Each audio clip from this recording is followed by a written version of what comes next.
if you would like, for the webinar itself. You'll see an icon in the blue bar at the top, and it looks like 4 arrows going out in the diagonal directions. If you click that, it'll make the presentation full screen for you. And then if you have questions throughout the presentation, you can chat or you can type them into the chat box, and then we'll try and answer them as we get to the end of the webinar.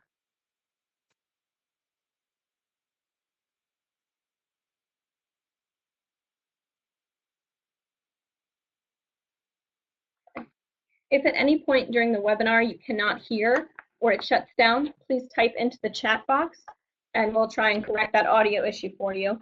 If you're having difficulties with the chat box itself, you can also email questions to Corinne Stevens. She is the Business Partnerships Manager for Businesses for the Bay. Her email address is cstevens, C-S-T-E-P-H-E-N-S, at allianceforthebay.org.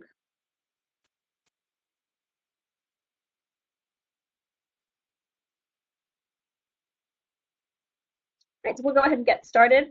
I am Caitlin Johnstone. I'm the outreach coordinator for the Chesapeake Bay Program. And you'll see that that's the logo on the right-hand side that looks like a bird flying in front of the sun. The Chesapeake Bay Program is a partnership for the Chesapeake Watershed. So it manages the restoration and protection of the bay from New York all the way down to Virginia. And we're here today with the Alliance for the Chesapeake Bay, which is the logo that's on the left-hand side, and Businesses for the Bay, which is an association that's set up specifically for businesses for environmental work and involvement. The business community has great potential to influence public action, whether it's for your business, whether it's social issues. The business community is a strong force. In the Chesapeake Bay Watershed, the Chesapeake Bay Watershed Agreement drives all of the actions to improve the environment and the economy through its goals and outcomes. And that was signed in 2014 by the 6 states of the watershed, the District of Columbia, the Chesapeake Bay Commission, and the EPA on behalf of the federal government. That includes the Departments of Agriculture, Department of Commerce, Department of Transportation, Defense, Homeland Security, and the Interior. It really is a joint effort because there's so much involved in the Chesapeake watershed. Now, a watershed itself it's just the area that drains to a body of water, like all the water in a sink. And eventually, wherever it's sloshing down, it eventually gets to that drain. So for the Chesapeake Bay, the Chesapeake Bay watershed is the largest estuary in the United States. And it starts up in New York, goes all the way across to West Virginia and down to Virginia itself, and they all drain into the Chesapeake Bay. Now, just like someone washing their hands in the water in a sink, sometimes all that water gets filled with dirt and other contaminants, and eventually that filters down and ends up in the Chesapeake Bay. So all of these organizations, the federal government, the states, the nonprofits, and the business community are working together to make sure that we keep the Chesapeake Bay and the Chesapeake Bay watershed a vibrant and healthy place to live.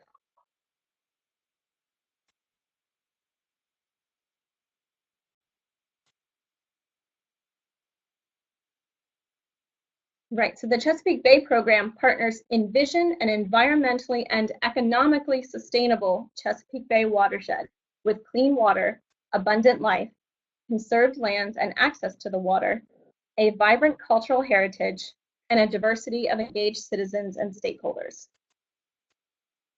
So the Chesapeake Bay Program engages dozens of agencies and organizations to restore the bay and its rivers, and it operates under the Chesapeake Watershed Agreement. Businesses for the Bay members commit to focus on the themes of the Chesapeake Bay Watershed, and we'll get into those as we go through the next slides. But we're going to talk a bit about what Businesses for the Bay can offer you and what it is. As you see in the vision statement, the watershed is supposed to be both environmentally and economically sustainable. So businesses are natural partners for the agreement.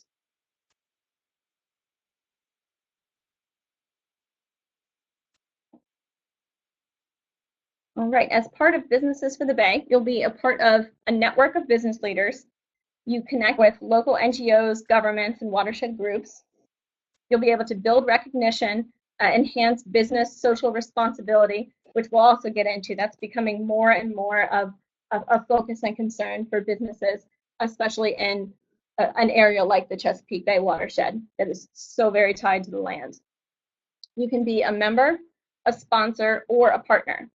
So Businesses for the Bay members are businesses, and any size business is eligible.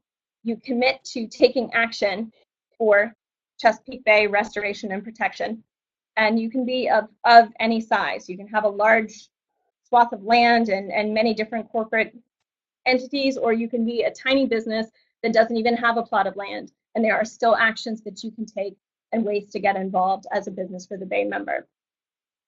Our sponsors are those that monetarily support Business Membership Association. And then our partners are our networking partners. So that would be government and nonprofits that participate in events and help raise awareness, but are not businesses themselves. So the Chesapeake Bay Program is a networking partner for the Businesses for the Bay.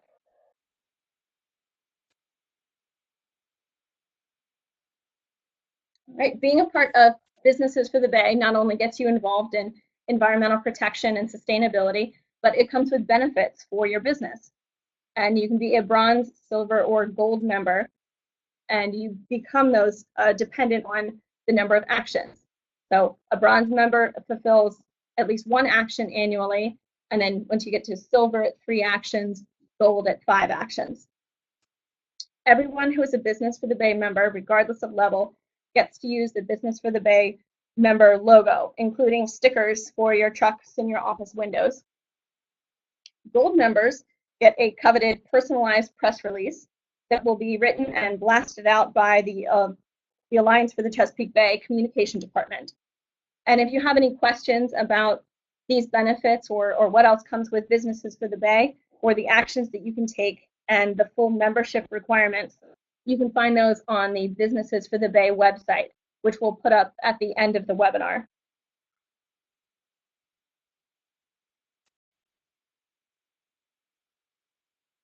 The mission statement for the Businesses for the Bay program encourages businesses within the Chesapeake Bay watershed to take voluntary and measurable actions to support protection and restoration of the Chesapeake Bay and help the public understand the role of the business community in sustaining the health of the Chesapeake Bay and its watershed. So as members of Business for the Bay, or potential members, interested, hopeful sponsors, you are aware of a lot of these goals and commitments, but we'll break down exactly what that means and why it matters to you and your business. So the Chesapeake Bay watershed is pictured here. That is this dotted line that you see goes here in Delaware up to New York, all the way around Pennsylvania, across West Virginia, down into Virginia, and that's the watershed. And then the bay itself is this dark area here. It is the largest estuary in the United States, stretches over 64,000 square miles. And because of all these tiny little tributaries and more than 100,000 streams, creeks, and rivers, with 150 of them being major rivers and streams, we have a land-to-water ratio of 14:1 in the Chesapeake Bay watershed. So in short, it's an intricate and fascinating system. That land-to-water ratio is the largest of any coastal body in the world. And this is why our actions on the land have such a big impact on the bay's health. Whether it's through home, work, recreation, vacation, your clients, customers, associates, every individual with whom a watershed business comes in contact has a significant stake in the health and beauty of the watershed.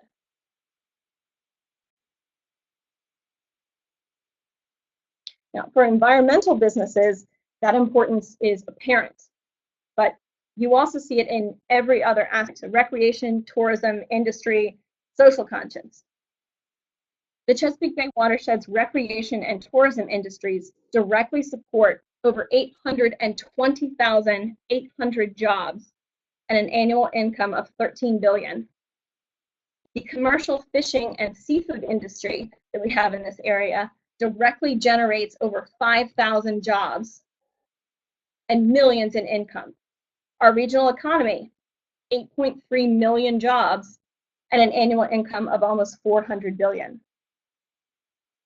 And you can see these numbers come from the US Census Bureau, the employment and income data from the county business patterns. So you're able to look up these values and several others about the Chesapeake Bay watershed, which are very interesting, on the US Census Bureau. This is one of my favorite quotes at the bottom. This is Darrell Cowles. He's the majority leader for the West Virginia House of Delegates. And he was speaking with Frank Rogers, the executive director for the Cacapon Institute, which is an institute in Great Cacapon, West Virginia, that protects rivers and watersheds through science and education. And he was speaking on the revitalization of the town of Berkeley Springs and what they were doing to bring back business, to entice people to come and live in Berkeley Springs. And he said, you have to be a green town in order to attract millennials. So there are a lot of reasons to get involved in sustainability and restoration work far and outside of just to help the environment, as it is wonderfully important. The watershed hosts such a large population of potential customers precisely because of the unique environment of our nation's largest estuary. The beauty, the views, the attractiveness of a waterfront property. People want to live and work and do business in this area. So in this watershed, thriving business depends on having a healthy natural world.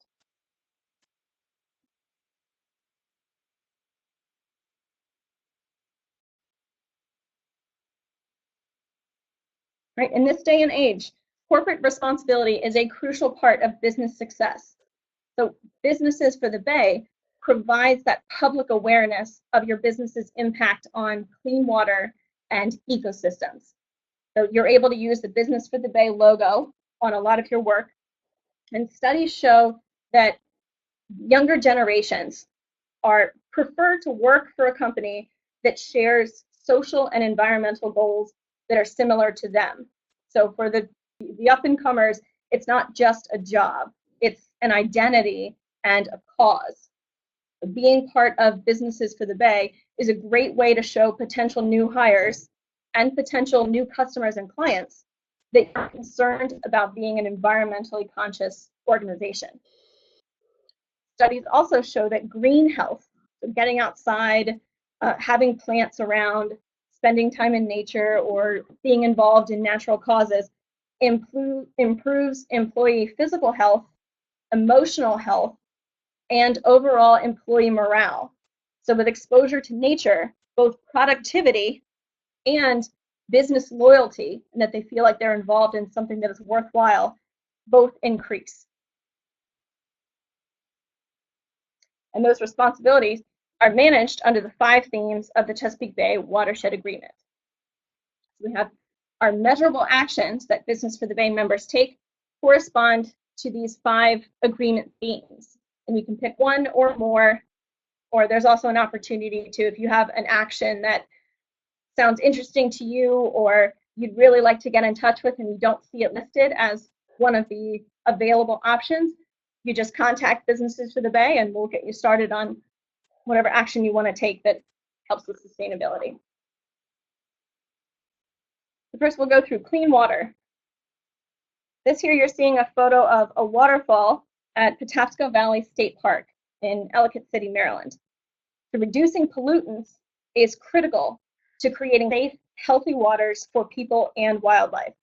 And restoring that water quality to support living resources protects human and animal health. There are a couple of different ways that you can take actions. Obviously, not all of them will be listed on these slides, but it's just to give you an idea of ways to get involved with these themes. So you could decrease impervious surface on your property, which would be things like paved over spaces. You can keep trash out of the waterways. That's a really simple way to take action for clean water. It's not just huge infrastructure changes to make, but there's also just being aware of human impact on the water and helping your employees to be aware of it as well and have that identity. And doing a trash cleanup is a wonderful way to make that happen. You can also maintain stream banks and shorelines and take care of the land that's close to you. Luck Company's corporate campus, one of our Business for the Bay members, is located in Virginia, and they're doing some of this themselves. They have installed and maintained 5,360 square feet of pervious pavers on their site. So it's still space that can be used for pavement, but it's pervious, so water will sink down through it instead of immediately rushing off. They've also instituted office sustainability measures like energy efficiency, and they have completely eliminated the use of disposable water bottles on their campus. All of the stormwater runoff that they do have on their property, they capture and repurpose it to irrigate their outdoor lawns and gardens. So they are really taking steps to move forward with the theme of clean water.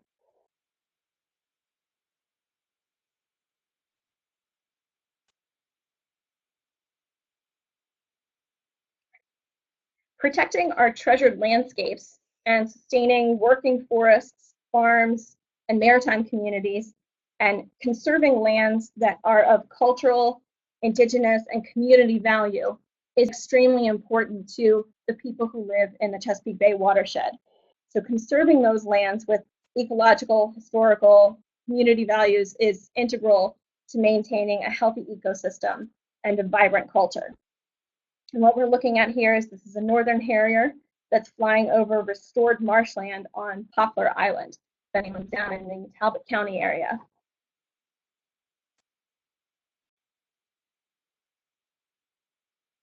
Some of the ways that you can work to conserve lands is to protect wild corridors, to place land in voluntary conservation easements, and to acquire new land for the purposes of conservation. And Dancing Grass Designs, who's also a Business for the Bay member in Maryland, is taking a really unique approach that has helped their business and the environment at the same time. So there is a forest conservation area that is close by to Dancing Grass Designs, and they're working to create wildlife corridors and connect fragmented forests in the area to make an even larger space and habitat that's good for the animals and other wildlife that live close to their office. They are also planting and maintaining native trees on their property.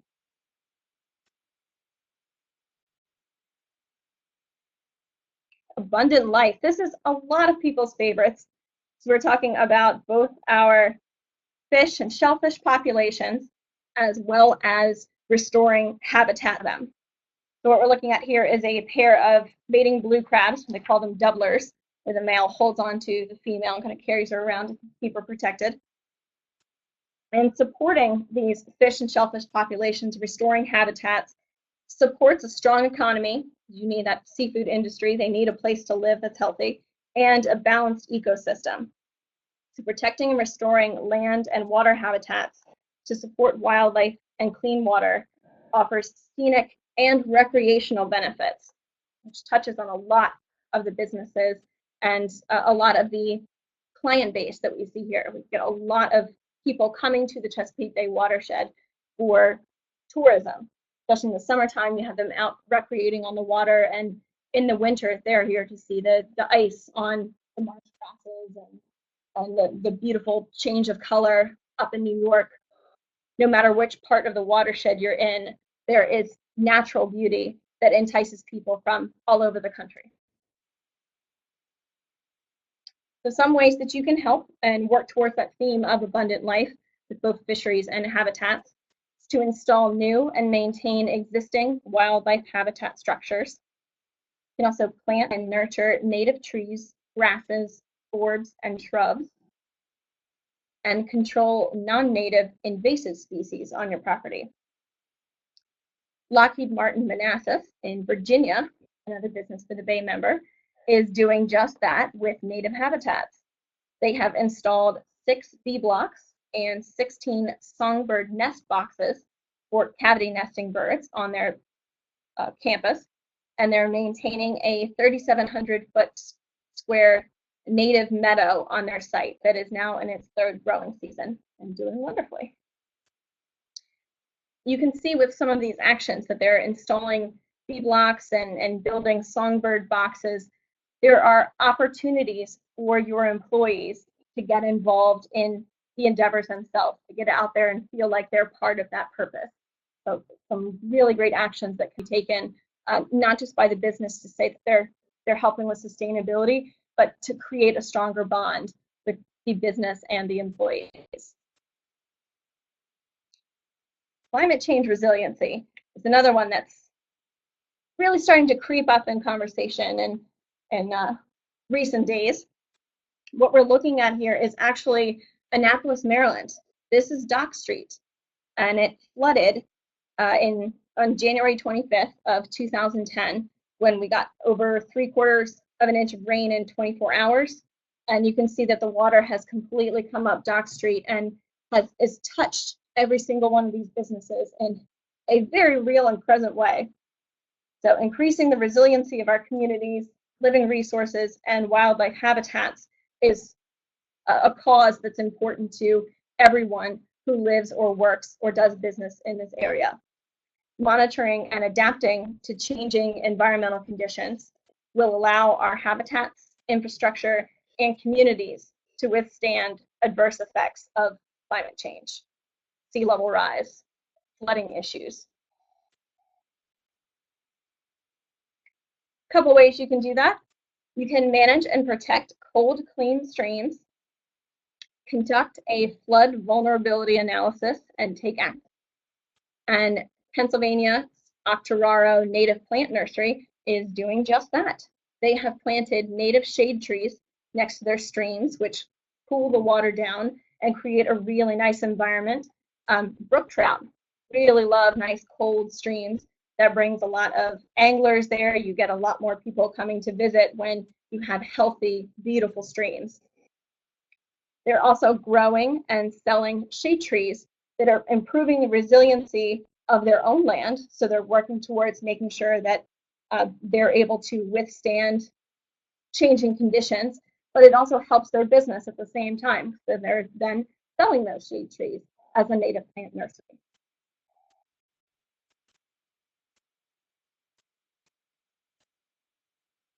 All right, engaged communities.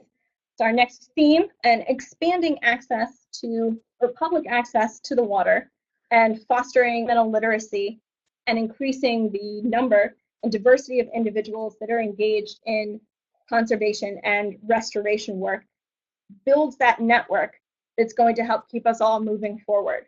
So you're involved in environmental work, government work, some of our industries that are in the area, different businesses.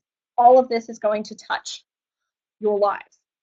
And in addition to improving the business image and helping the environment, we've talked about before, where people really want to know that they're involved with a business that cares about the area that they live in and the people that are there. Engaging your employees in some of these efforts is going to improve employee health, employee morale, and foster staying power with business through these environmental efforts. A few examples of how you can make that happen and get all of those multiple benefits. You can create and sustain a green team, which you can learn more about on the Businesses for the Bay website, and provide environmental education opportunities and work to promote them. And you can also participate in Project Clean Stream, which is through the Alliance for the Chesapeake Bay, and communities go out and help, clean up streams, clean up rivers, do some of that trash cleanup that we talked about before, where employees are really able to get hands-on and care about the communities that they live in, improve the conditions in their own location, and know that their business is making it possible for them to do that. Another Business for the Bay member, this time in Virginia, is Fariva Richmond. They have done that as well. They are maintaining a native planted walking trail on their property for their employees to learn about native plants while they're exercising and enjoying the outdoors, creating that nice peaceful space when you're back in the office.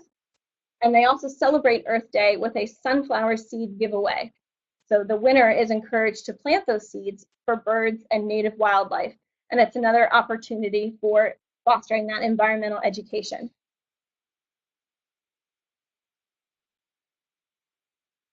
So we've seen that it is in businesses' best interests to help restore the bay and to take a close look at its health and welfare, whose restoration is guided by the Chesapeake Bay Program under the Chesapeake Bay Watershed Agreement.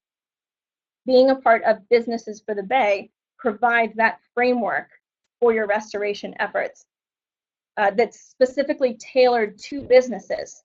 So it gets you into an already established network of like-minded businesses, and it taps a fresh, socially conscious customer base.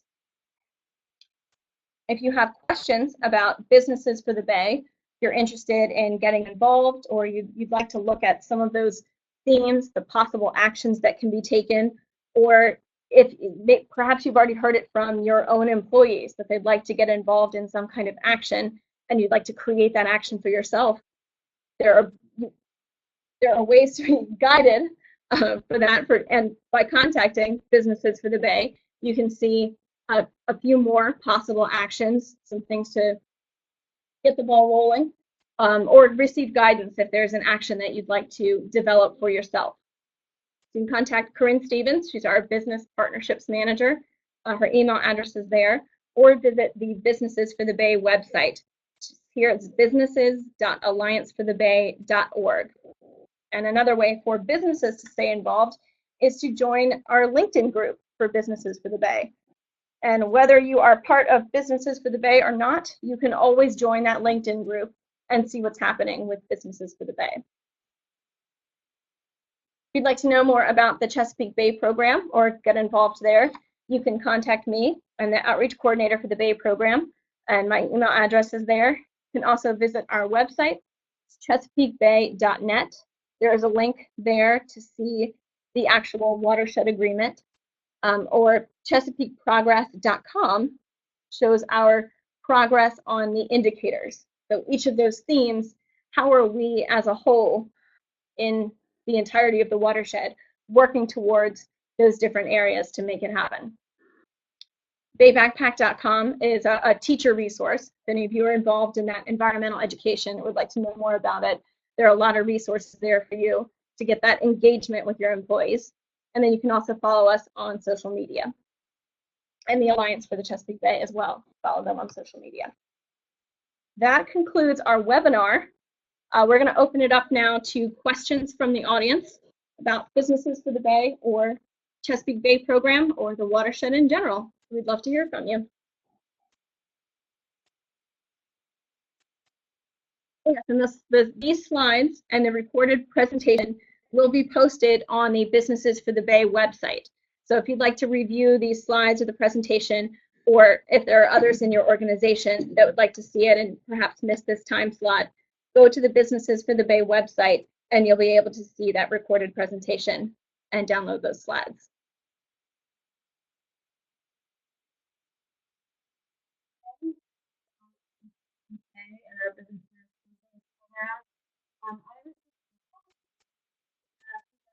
I just wanted to send via email. There's a chat box. Feel free to send the chat box as well. Right now, like my just pointed out, if you're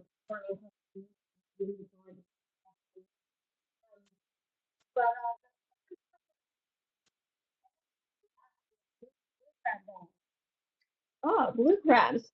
Actually, our blue crabs are doing really well this year. The female blue crab population went up to, I believe it was 101. It's 101 million between 2015 and 2014 and 2015. So that female blue crab population just soared in recent years from all the work that's being done. And those are joint, yeah, the joint efforts between all of the organizations involved across the watershed. So the female blue crabs really rocking up there. Overall, the blue crab population is on a slight decline. So after 2 years of growth. Now those populations do go in cycles of up and down, and we monitor that. So there is a threshold for blue crab where are we in a danger zone, and then there's also a peak as well. If you go on the ChesapeakeBay.net website, you can see our Bay Barometer, which we put out every year, and that tells you how we're doing on all the different progress levels and all of the indicators, and you'll be able to see that graph of the blue crab population, how it's changing, and be able to click into several different articles to see what work is being done and who's involved in those efforts. Yes, or ChesapeakeProgress.com for that specific indicator.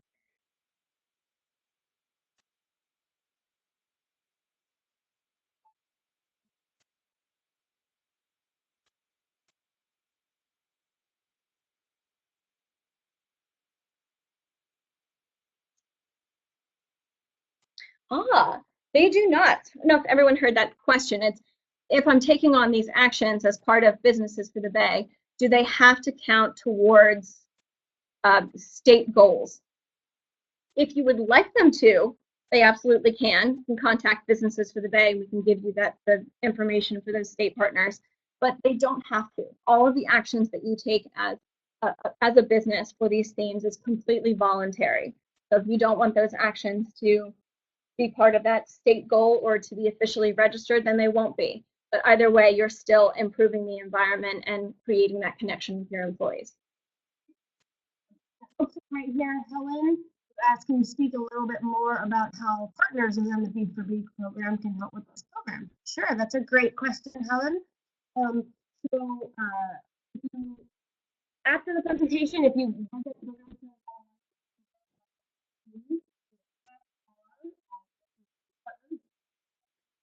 all of our partners are 35 partners. These are networking partners. They are nonprofit and government friends who fully support today and enjoy working with businesses. Excited that businesses are part of the solution to solve this problem. They participate in our business survey. We just had a forum last week in Chesapeake Bay, partner with Forum Plus. Caitlin program, lots of other partners were there with the service officers there, all of these partners are government nonprofits participating in resources to nonprofits and local businesses. Another networking partner is what is called a PMS, who is specifically local for business partner, maybe help with some local programming or a school group or something. I know my partners well, and I can help them up individually. The networking partners also just overall help us spread the word about the program and the importance of education. So, okay, Helen, if you maybe type to her so that she can. Has anybody else? Can anybody still hear me? Or Caitlin, do you mind typing in the chat box?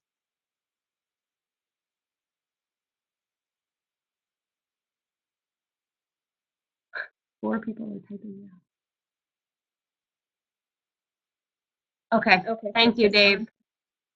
So Helen, if you're still having problems. Oh no, so Helen, did you miss the, I'll repeat the answer a little bit since it was your question, Helen. Sorry about that. I won't go through the whole answer. We can talk a little offline. We're reading the question out of the chat box. So Helen had asked to speak a little more about how partners within the Businesses for the Bay program can help with this program. And this is Caitlin Stevens, our Business Partnerships Manager, who's answering that question. Great. Thank you, Caitlin. So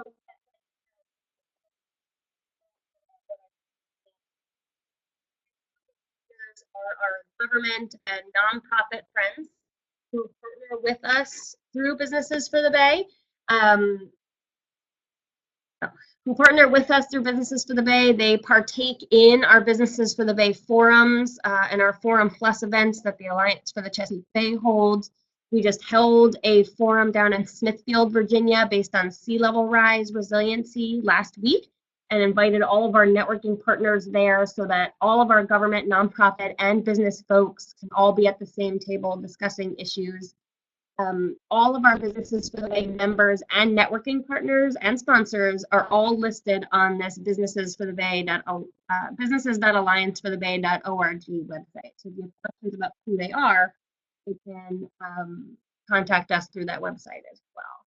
So I'm not sure, Helen, if that answered your question. I know I talked a little deeply about it, I think, while you were offline. But basically, the partners work with us. We just partner together, and I partner with all of our networking partners a little differently, depending on who that nonprofit or government partner is.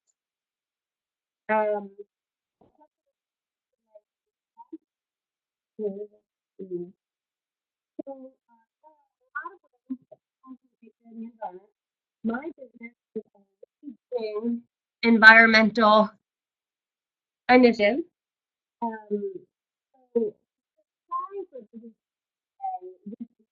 that we are already taking through.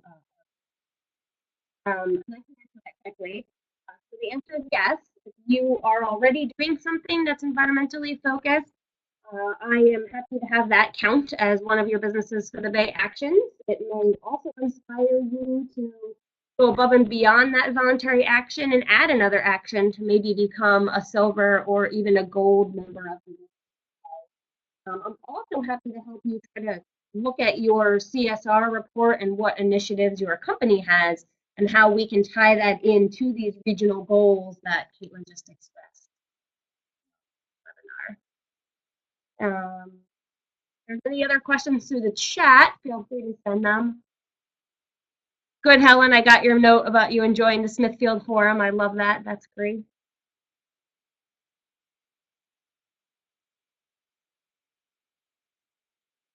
We have one more question that's come through email. It says, who agreed to the Chesapeake Bay Watershed Agreement and why do people comply with it? Oh, that's a great question. So it was actually a voluntary agreement for pretty much everyone who's in the Chesapeake Bay Watershed. So it was all 6 states and DC.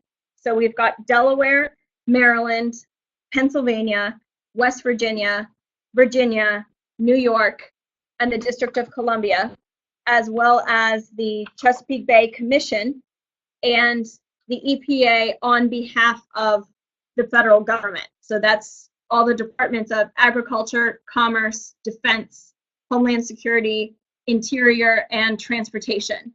And that's because this question of the health and vitality of the Chesapeake Bay watershed, which includes the water, the plants, the animals, and the people, is vital to all of those different organizations. So it's a voluntary measure. All of these signatories agreed that by signing this agreement, they're saying that they commit to working towards these goals. So there is no there's no teeth to the watershed agreement. It's a voluntary measure, and all of these signatories and the groups that they represent work towards these goals simply because it's in the best interest of all of us.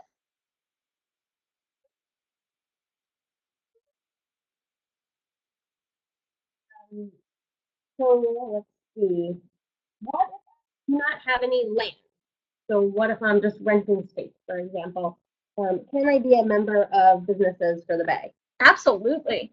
So you don't have to have land and an outdoor space to be part of Businesses for the Bay. There's a lot of measures that you can take that better the environment, because there's a lot that we do that touches the environment that has nothing to do with actually physically being on the water. That's why it is such a large watershed. It's everything that we do that filters down. Even if you might even be in a landlocked state, it still affects the bay. So there's efforts that you can do that affect it in a good way. So you can work like one of our other members that we talked about earlier today to remove plastic bottles from your workspace, or cut down on having styrofoam in your cafeteria, or what else can we do? Energy efficient lights, that kind of thing. There's a lot we can do inside that helps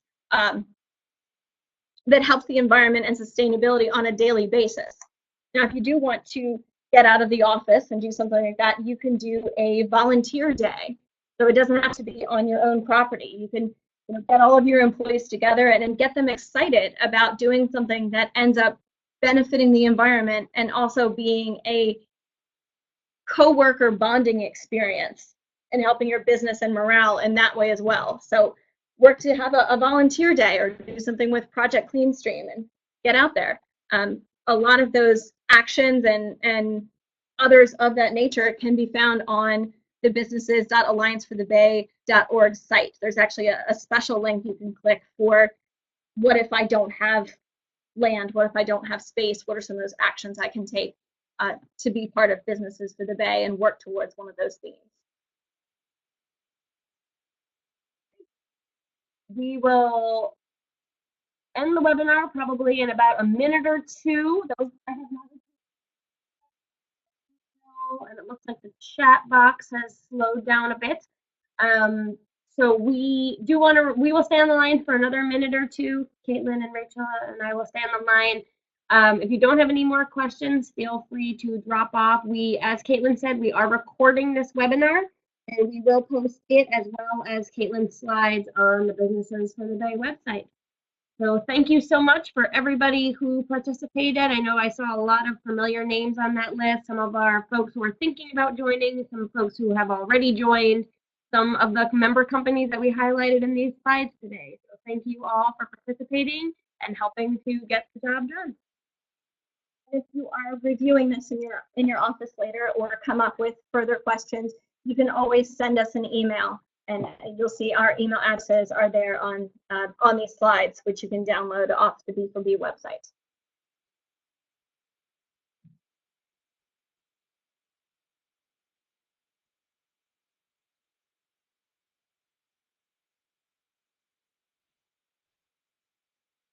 Okay, it looks like folks are dropping off and we are not